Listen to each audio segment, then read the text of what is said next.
महायुतीतल्या भाजप राष्ट्रवादी शिवसेनेमध्ये सुप्त संघर्ष सुरू असताना या वादामध्ये राष्ट्रवादीचे आमदार राजू खरेंनी तेल ओतण्यासारखं काम केलंय। एकनाथ शिंदे आणि अजित पवार एकत्र आल्यास राज्यात सत्ता बदल होईल असं विधान आमदार राजू खरेंनी केलेलं आहे। राष्ट्रवादी आणि शिवसेना भाजपला वेगळं पाडू शकते असं विधान करून राजू खरेंनी नवा वाद ओढवून घेतलाय।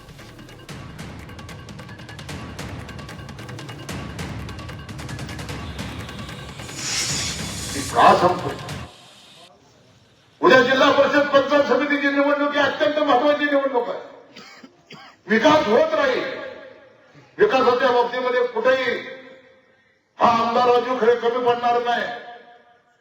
एकनाथ शिंदे साहेबांसहित 14 मंत्री शिवसेनेच्या मंत्रिमंडळात आहेत। महाराष्ट्राच्या अजितदादा बरोबर 10 मंत्री 14 चुंबी झाले।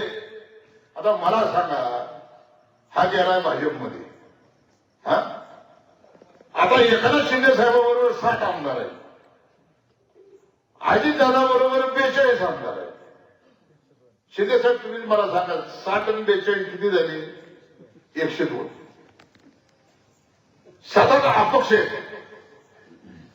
म्हणजे दोघांकडे मिळून 110 आमदार आहेत। जर उद्या ही दोघं जर सरकारमधनं बाहेर पडली तर फडणवीस मुख्यमंत्री राहतील का?